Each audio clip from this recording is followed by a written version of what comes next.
What does creating, I make this like as a big umbrella, creating give you that nothing else can? Oh, wow, that is such a each hard question to answer. What does creating give me that nothing else can? Oh, life. That's that's an intense answer, but I want to say it just gives me life. It just is such a good feeling.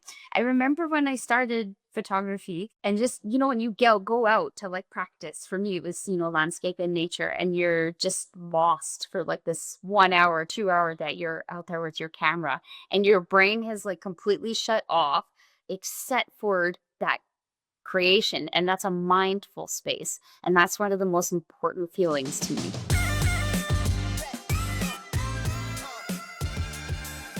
Welcome back to Vallerret's Creative Outsiders, where we talk the radical stories from behind the lens. Hey, Carl, what's up tonight? How are you What's feeling? up, Lucas? Doing good. I'm feeling good. We have an amazing guest in this episode. We're stepping into quiet, the winter light, I call it, with someone who puts herself in the frame on purpose. Sarah Lyndsay is a Canadian landscape and self-portrait artist known for her signature yellow dress. You've probably seen it out there somewhere. She's placing human emotion inside wild places, lives and teaches among the Rockies, one of the occasionally coldest places around, and shares honest behind the scenes on YouTube, talks openly about self-portraiture, became a part of her healing and storytelling. Sarah, welcome to Creative Outsiders. Hi, well, thank you for having me. So, where are you tuning in from, and what's the weather like in the Rockies at the moment? Oh, well, I actually live an hour away from the mountains, but that's common around here as it's a bigger city that's really close to them.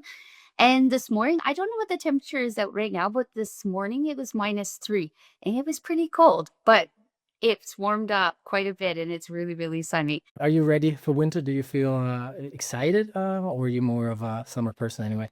I am definitely more of a summer person. Like December is exciting for winter because it's really pretty and that's where we get the most snowfall. So for photos, it's nice. But January and February, those are the tough months because they are very cold. Can you think of one of your missions, one of your photos from the past that you will never forget, and preferably in winter, as we love to hear about winter stories? Okay, that was I was gonna choose one that was from summer, but I'll I'll choose one from the winter. It was not a self-portrait though. It was just a regular landscape, but I actually had the flu and this was in January, so it was cold. It was about -30.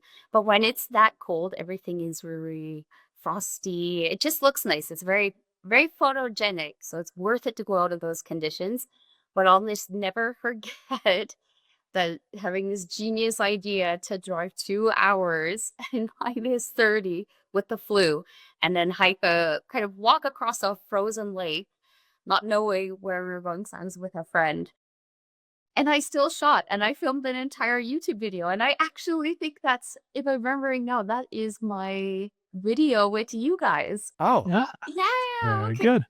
I haven't oh watched man, that in a while. It's been a while, but I know you watched it. So yeah, I had the flu when I was doing that. God, Good for you. Carl, look at us. We're making people get out there in the cold with the flu. And they're sick. Get out there. I don't think I'll do that ever again, but yeah, it was intense. Where exactly did you go in the Rockies?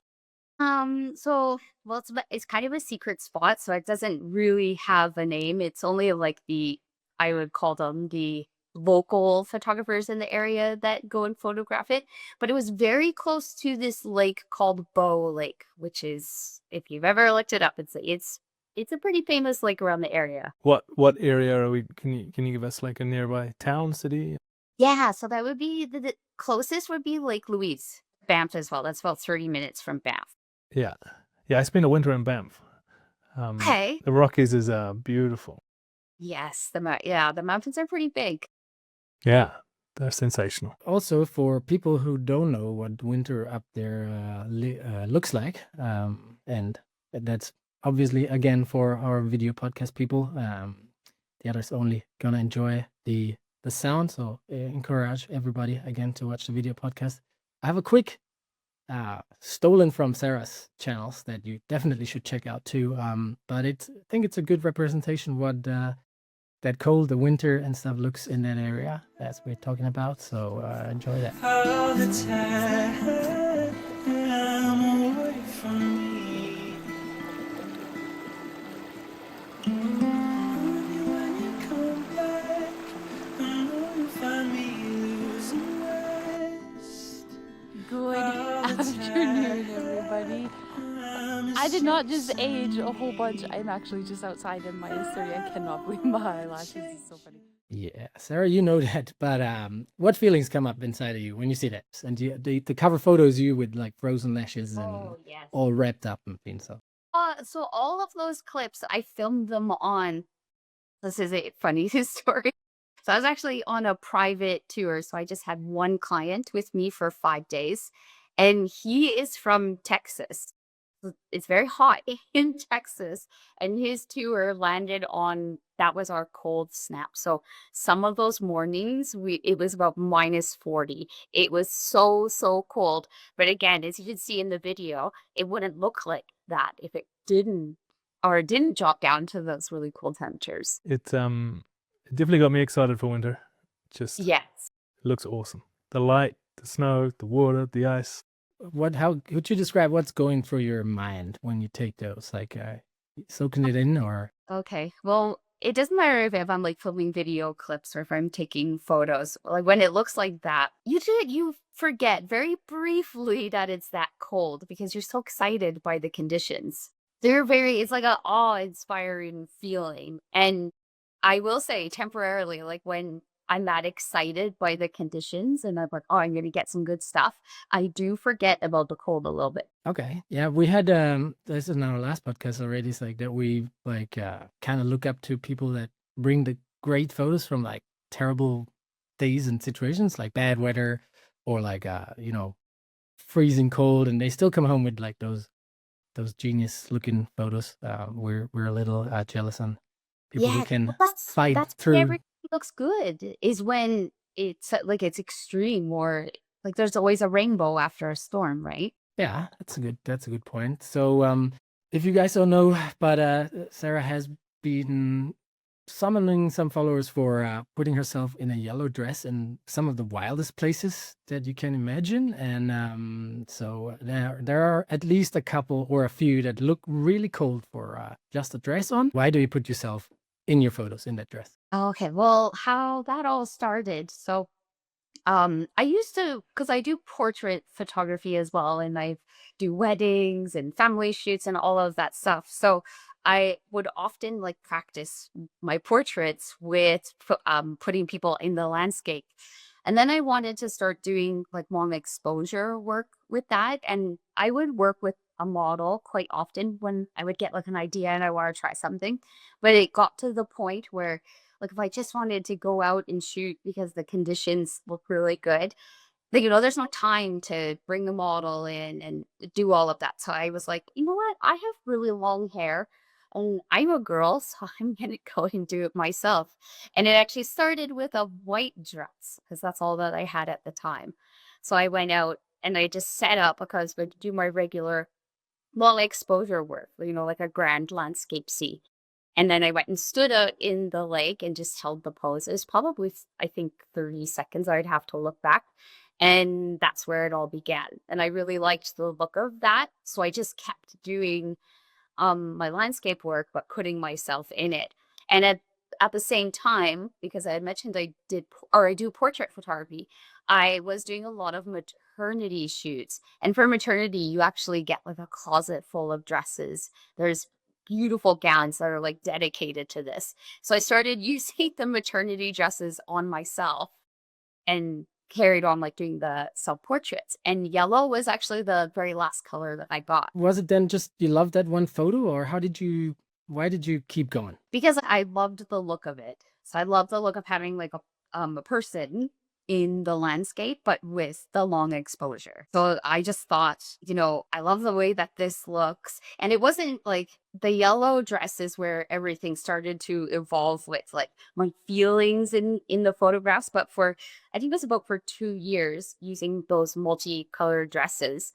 That's where I built up this skill, if that makes sense. And then the yellow dress came, and it wasn't until the yellow dress where I could start to like make stories from that and like share how I feel and share my emotions. That's pretty cool too. If you've got like a back catalog of images with different colored dresses, it's kind of milestones. You're gonna be like, oh, that's when I was wearing the blue dress. That's when I was wearing the white dress. Yes. I'm very impressed with being out there in a dress and in areas where it does not look warm. I'm sure you got your camera equipment, you've got your dress in your bag, you've obviously got clothes to stay warm, but then you get put on a dress and jump out in the landscape. How do you deal with that? I'm impressed with models that can do that. Well, as long as it's not winter, like mine in the negatives, it's pretty easy to do. Like I would say average temperature of going out and photographing in the dress is probably like very fall-like conditions.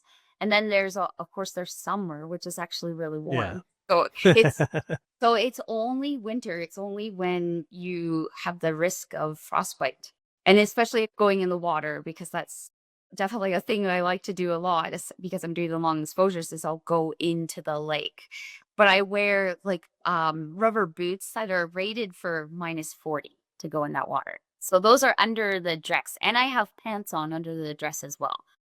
Okay, so there's a couple of So, tricks there to yeah, stay those a are the bit tricks. warmer. But then, how did you receive the fame? It's so to say, it got on social media, and have you been surprised how popular it got, so to say? Yes.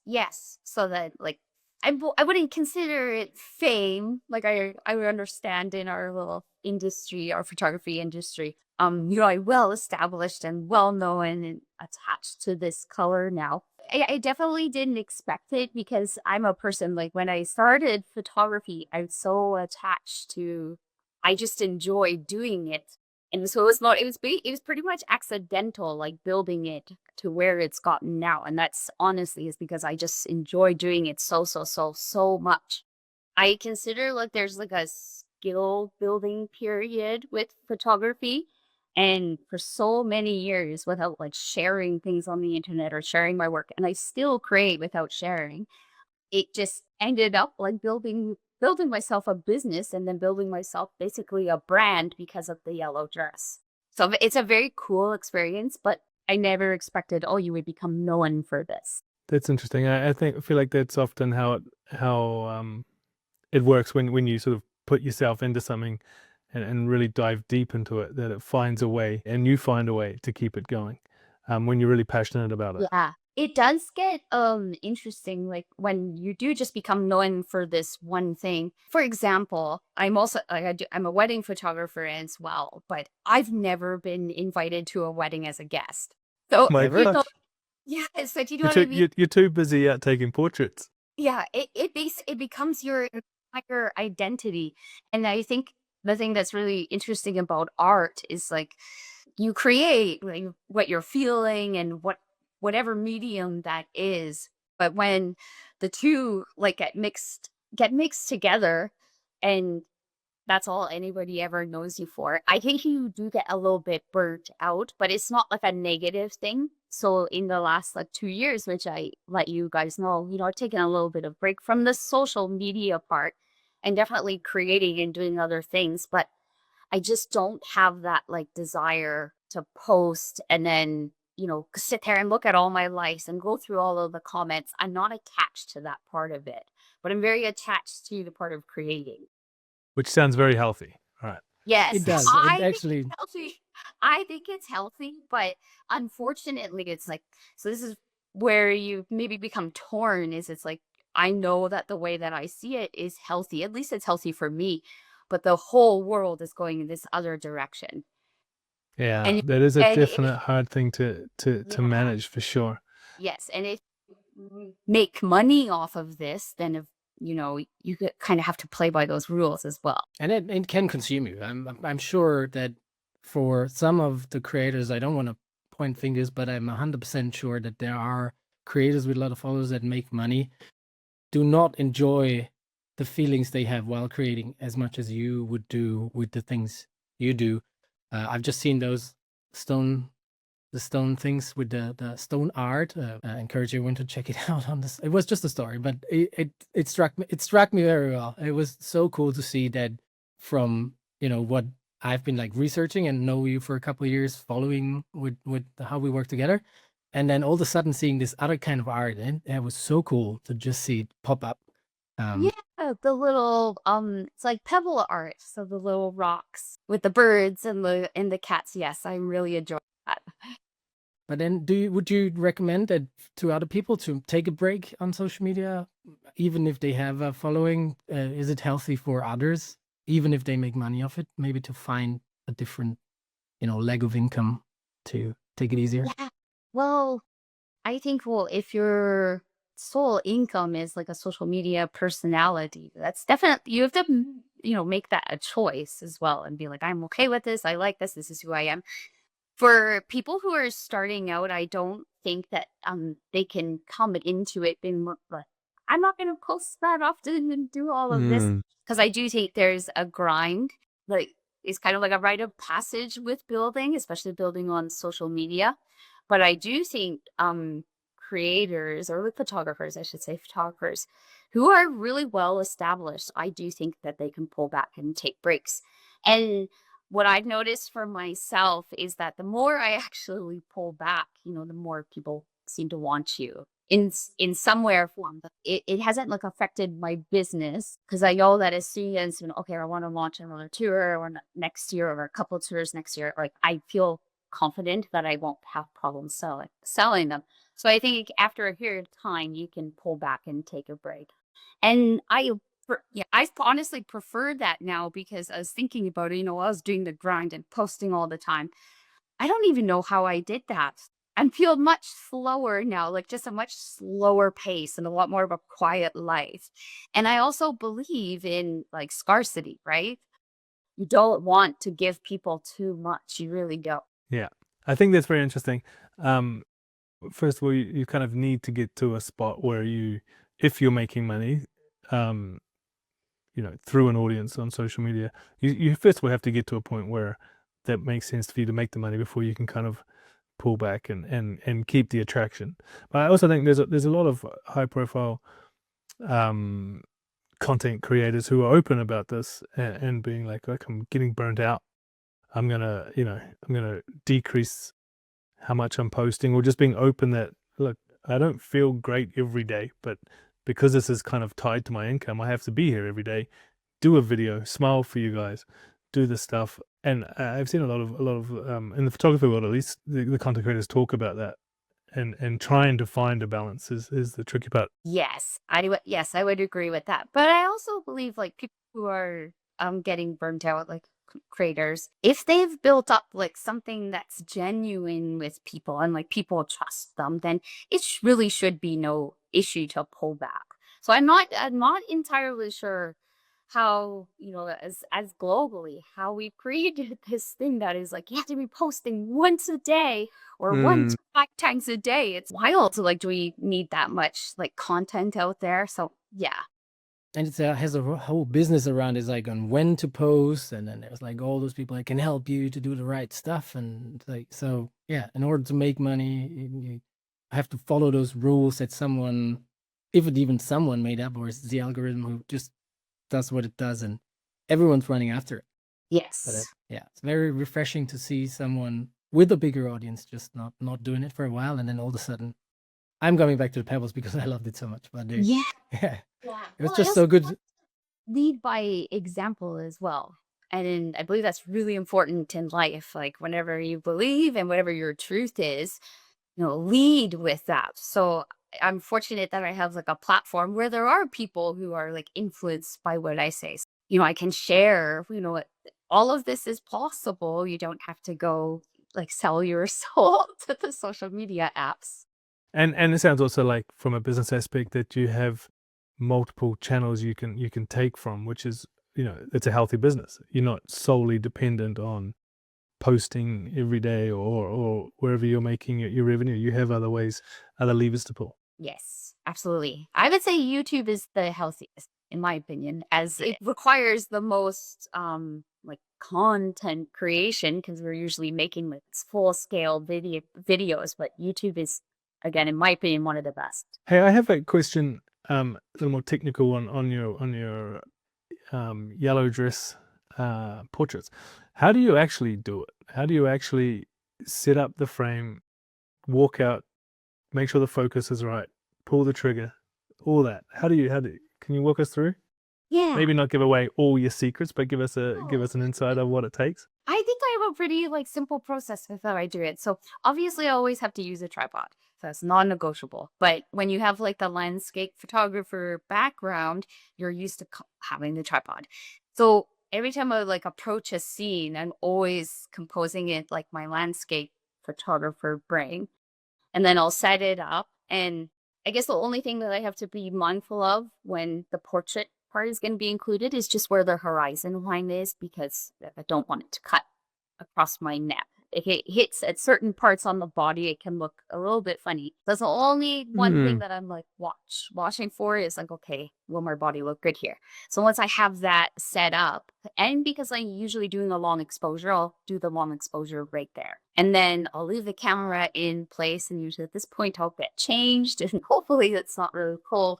But after I get changed, I just use my intervalometer timer inside the camera, and I have it take a photo every second. So it'll capture me like running out to the spot, and then I'll sit there for a little bit and just move around, move my hair or the dress, and just let it capture like a few images. So I have some variety, and then I go back to my camera and I look through them and make sure that I don't look Okay. So off, you have something looks funny or something like that. And if I'm like Hmm. happy with what I see there, then that's good. It's basically that's a dead. good. Then yeah, it's a success. It doesn't stop there though, because I've taken 2 photos, right? Because there's the long exposure and then there's Yeah. the portrait part. So I put those together in Photoshop. Yeah. That was my question from before. If you were doing long exposures, how did you stand still, or did you do double exposures? It So depends. that answered that question. Yeah. Well, but if it's like a 10-second exposure, of course you can stand still for 10 seconds, but that would be better if your back was only showing. You don't really want your face if you're standing still for that long. Yeah, because even if you feel like you're standing still, there is still a little bit of balance bit. going on. Like, Yeah. Okay, And if so it's you've just cold, got quite it's even worse. Like, shivering and you're not gonna stand still for real. You might feel like it, but you won't be on a photo. and so you have long depth of field there, so it doesn't really matter where you're standing, you're still in focus, Yeah. as opposed Yeah. to Yes, you're right. So I'm always photographing it around like f11. But I do like, it's interesting when I do weddings, I don't think I ever read f2.8 when I'm photographing weddings. It's just something different, like a different part of you. you don't have a little trigger or thought of a little trigger to No, fire I used to use my Canon Connect. So it connects to your camera with your phone, and then you can use your phone as a remote. And it's cool because you can see yourself because it has the live view. But that was too hard because the phone is so big. So it's like, where do I put it? I don't have any pockets out there when I'm in the dress. I got a little story for it. I bought one of these little remotes and pulled it out of the package. I hadn't really played with it, and my family were up visiting, so had gone for a little trip. Took the camera and put it on a tripod. It was all set to go. Had the trigger, and I'm like, it's not working. It's not going. End up having just to get someone walking past just to push the trigger. And everyone's laughing at me because I've like got all the gear, and I'm like, yeah, gonna get this great shot of everyone together, and I couldn't get it to work.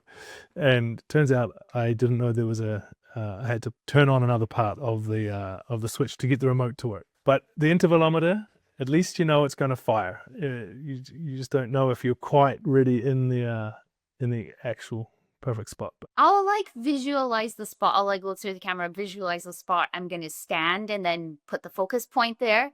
So that makes it helpful If I'd be like, Oh okay, yeah, I know I focused in this area, so go stand around in this spot. nice. What do you want the people who see this to feel when they look at your channels? Happy. Yeah, and good vibes. That's the most important thing. I feel like maybe that's where you landed on the yellow dress, because I get the same. It feels happy. It feels like there's a good emotion in there, and also just the contrast of the yellow dress always seems to pop, which is like makes you feel a certain joy Yes. when you Yes. see it. It's a very playful color. And it's associated with like joy, you know, very like childlike feelings, I guess. So now you've been taking a 2-year break off social media ish with some Yeah. stories and stuff. So except for like pulling back, has your photography helped you through tough times on the way to where you are now, or was it all just fun and games from the get-go? Like since I started photography, that so long ago. So no, I wouldn't say it's all fun and games, but like it's a really interesting like process going from photographer to artist, actually, because there's a little bit of a different way of thinking with, you know, if you're just a photographer, like a wedding photographer, or you're an artist, it's much different. So I do think it's, for me, it's like evolved into being an artist. And again, that wasn't planned, but that was just purely based on like the love and the passion for photography. What do you think the difference is between a photographer and an artist? Like and as I understand just from what you said, it's like a photographer is more like documenting versus an artist Oh yeah, creating. I'm like, I think the difference is because photography is an art medium, but I think it's what the person like calls themselves. With photography, it's interesting because again, you said like, you know, it's more documenting, and then there's like wedding photography and family photography, maternity. Like, do we call that art? I don't know, but I do think like art is typically created through like deep feelings. That's what art is. Find art. I guess it's yeah, it from my perspective, it's on photography, it's kind of easy to distinguish. So if I hire someone to take a photo of something that I have thought about and that I already know what the photo should be, so I just hire someone to take the photo. That's a photographer. But if I hire someone for a photograph or like the style he has, and I don't have anything like set up and given so far, and just tell someone, I want you to do this, but do your thing. Yeah. And then you hired an artist. An artist. That is such a great way to explain that. That makes I mean, if you see that in like a field in the field of filmmaking, there is a lot of jobs where you're a cameraman, and now it's like, well they know how to operate the equipment, right? It's a skill in that, like a digger driver or something. Yeah. They know how to operate the equipment. and then And if you take it further, like to creators nowadays, to you know, the DOP on a movie set, they work with like together with so many other departments as well, with lighting, with setups, everything, to create something that hasn't been there. Together, mostly it's together with other people, but they have some people like Greg Fraser or someone, they have their own style and they get hired for exactly that, because some director wants to have the movie look in this and that style. And then they're not hiring a cameraman, they're hiring the DOP as the artist he is. And they kind of know what they get, but not 100%. yes. Yes. I actually mentioned that you know, I've been in this 2 years, not taking a break, it's just doing other things. For about 3 months, I worked in an art gallery, but like a high-end, a luxury art gallery, and it was a photography one. So that was super cool to see like art through an actual physical gallery. And I learned a lot about art while doing that job. Do you mind telling us what you did? It's like, I mean, there's a lot of different jobs, I guess, in a gallery. Yeah, well, so I was an art consultant, so I sold art. It is luxury art, like it was way more like pricier than your typical mid-range gallery that you would walk into. So there was a whole process with that. But my point is that the photographer, the artist, like this way is so different from other types of like photography, and even the way that he spoke about himself and the way that he spoke about his work. And my job as an art consultant was to connect the emotion from the piece, like the print, to the buyer. And that is Yeah. how you would typically make the sale. I can see the connection now you're making between like just a photographer and artist, and it makes sense now when you talk about it in that way, where like an artist is really trying to is it invoke, is that the right word to use, like invoke a feeling to like Yes. and they're really trying to set a scene and have the viewer experience something. And I Yes. think that's really what you're the differences you were making there, eh? Or if Yeah. I understand correctly. Yes, yes. So it's like and we call them collectors, like people that come in and buy the art. So if you had someone new who would come into the gallery, and obviously your job as an art consultant is to keep the conversation going, you'd ask them like a lot of questions about them, what they see in the piece, how they feel about the piece. And you would be surprised, like people will make a connection to it and then they'll start talking about themselves. And once you have them like connected to the art, which is a natural process, it's not like they just go in and you car sales, car salesmen them. They truly do connect with the piece, but it's almost like you're helping them like figure that out. It sounds like a great job. I would love that. It's just, but yeah, I have one question on that. It's like, did you get like a brief, a sheet on each piece? I guess Yeah, it's a piece, not a photo anymore, or like a print. Is yeah, that more now? It's a piece. yeah. In the art, in like art collecting, like the language is so much different than like how we're speaking. That's why I have to say things like, oh, these are collectors, that's what they're called. Very different language. But yes, every piece had a story to it. So it was interesting as you're like learning them all and you memorize them. The more you tell them, you memorize them. But I could like identify the pieces in the gallery that maybe there wasn't such a strong story with. And then there was other ones. And actually, this is interesting because this is where you can really see that it's an artist that's creating this.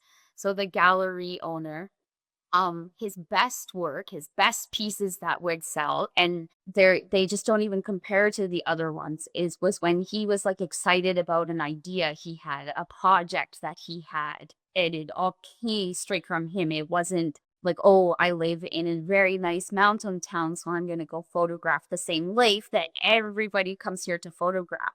It was opposite. And that's what sold, was the work that it's like it was from his heart. It wasn't because it's popular. From your perspective, being in there, could you feel most of the? So, if you read the brief, right, for a piece, would you connect immediately, or is that just random, changing per piece? But was there a piece that you really thought, I totally get it? You look at it, you read it, and then you go like, oh, that takes me. I got it.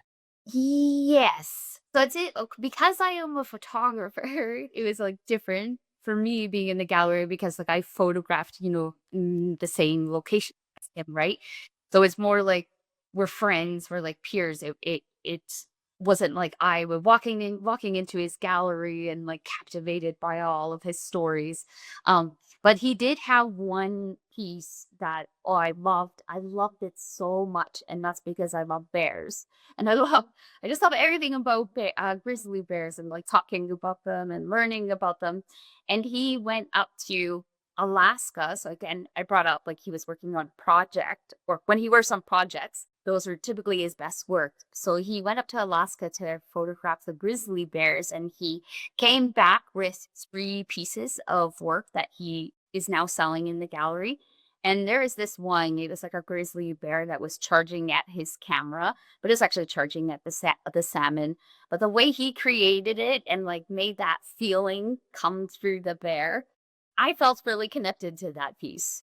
And I always thought, like, I didn't know how long that's going to work there for, but I always thought if I can, one day down the road, because these pieces are very expensive, that I was going to try and get that one. Like the smallest size of that one. What's the smallest size then? Because I imagine a bear, like going for the camera, could in a decent size could be What was this? make it up a room. Very powerful. I honestly don't know, because that's another thing with like limited edition pieces. The size is kind of always changing as the artwork is selling out, if that makes sense. So I don't even know what the smallest size of that one was anymore, because as it sells, every 10%, the smallest size disappears. And it gets more expensive. Is Yes. there a technical difference in terms of the quality of the prints you're buying in that gallery versus other places? Yeah, Like well, special papers and etc. Like, is there other than the actual art form, is it technically more premium? yes. Yes. So if you're doing anything, I'm just gonna say the word luxury. Well, you are a premium brand, right? So anytime you're doing that, and even if it's in prints, you definitely want to be using the best quality of what you've chosen. So in this particular gallery, all of the pieces were printed on aluminum. It looked so good. And he did have a small section of some like paper prints. It was a high quality paper, but those ones were the open editions, so they weren't as much money, and there wasn't as many like options, and they were all paper. Okay, so aluminium's is the top. That's where Yes. I would say it's nice. It's not new, obviously, but you're seeing it more and more in galleries. But I also have friends like all over the world with galleries, and they have like the metal is an option, and they have framed pieces.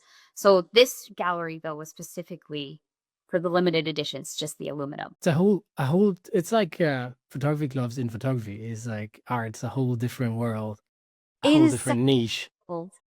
such a different world. And Crazy.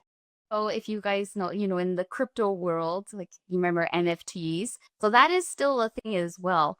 And with like photography and other art forms, it's also such a different world from like Instagram and Facebook and those other places. Like I feel with the crypto world, it's truly about art. And I also work there as well.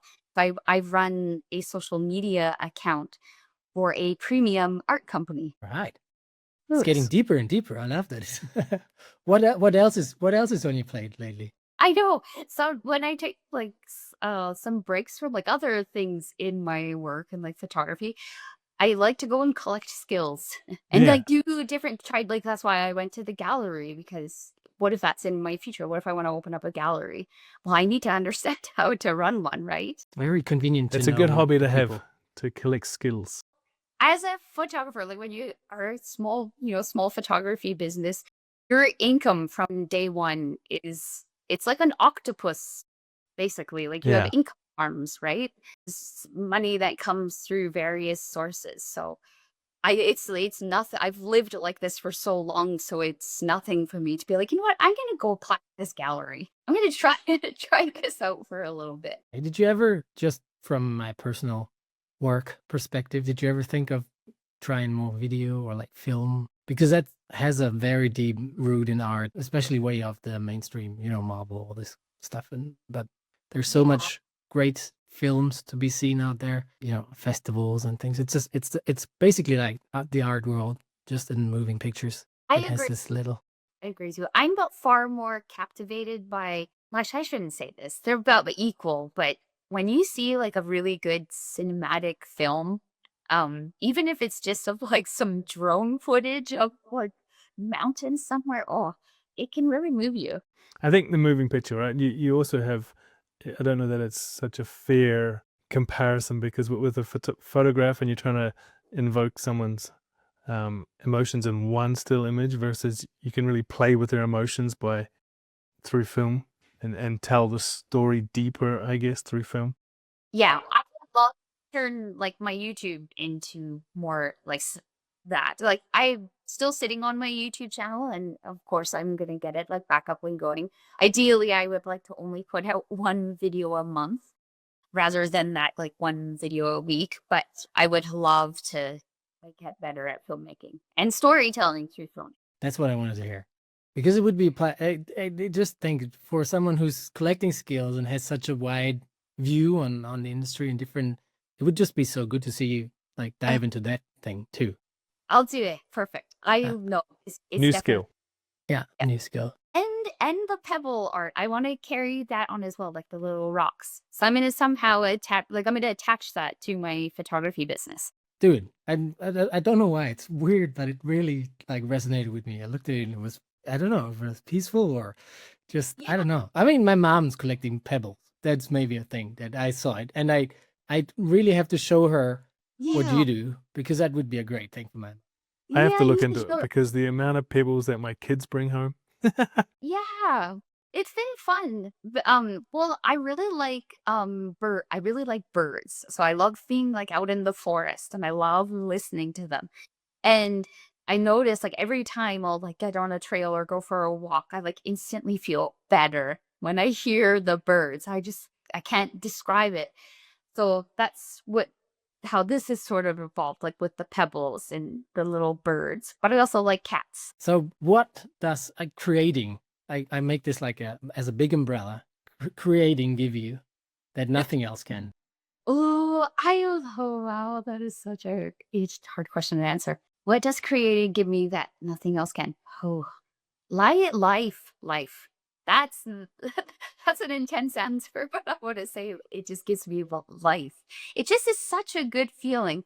I remember when I started photography and just, when you go out to like practice, for me, it was, landscape and nature, and you're just lost for like this 1 hour, 2 hour that you're out there with your camera and your brain has like completely shut off except for that creation. And that's a mindful space. And that's one of the most important feelings to me. Fantastic. And so it's quite tied into the adventure of going to get the photo as much as it is taking the photo, right? Because the time spent around getting to the location, that's the, as you said, the mindful piece, and that's what gives you life, gives you energy in your life, I guess. The whole process of just creating, it doesn't matter what type of photographer you are. I think for like landscape photographers and nature photographers, that probably is one of the healthiest forms of creating, because we're in nature and nature is healing. I mean, I can only recommend to everyone who's just having a bad day or something, just go out, run for an hour or have a walk. If you don't know already and the internet hasn't told you, but it's healing and you should do it. I would jump into our last thing. It's I call it the Quickfire. It's just easy questions, and we would love to hear like quick answers. So the first question is very simple. It's solitude or connection. Oh, connection. Okay, I'm torn apart of like wanting to know why it seemed like a hard answer. It was because I love both. I like I truly love solitude. Like sometimes I can just sit for hours. I'm like one of those people that will start a fire, like a campfire or something, whatever, wood fire, and I'll just sit there for hours and look at it and think maybe that's not so much of a good thing. But then the other side of me is I am a huge connector. Then I have what's a place that changed you and why? Wow, London. Okay, Oh, why? why? I just carry mom with the quick answers. London. Why did London change me? I spent 3 months in London, and I stayed with this family. They had 2 young kids, and it was such an experience. And this was after I had already lived like, a bit of a nomadic, like just traveling the world for work and doing photography, which actually got quite lonely. So when I stayed with that family for 3 months before I came back to Canada, I just thought, I was like, oh, I just love this like so much. Like I love having a home, want to have a home with a partner and live like this. So that changed me a lot. A little bit of an easier question, but if you get out there, warm food or cold food to bring? Warm food. And then just as a last one, so if you need to describe all your art in one word, what would that be? Yellow. Good answer. Too easy. You made it too easy, I guess. I'd say it was too easy. All right.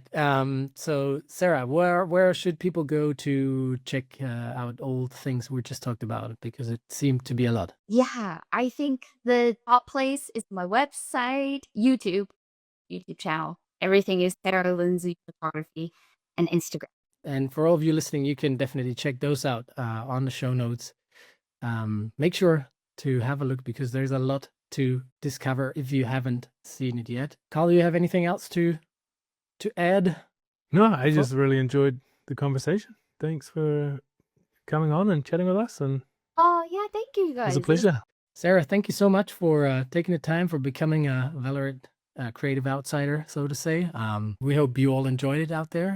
Hit the follow button wherever you're listening or watching. Make sure to follow Sarah's future adventures, journeys, and octopus arms. Thanks so much. Have a great day. Till the next time.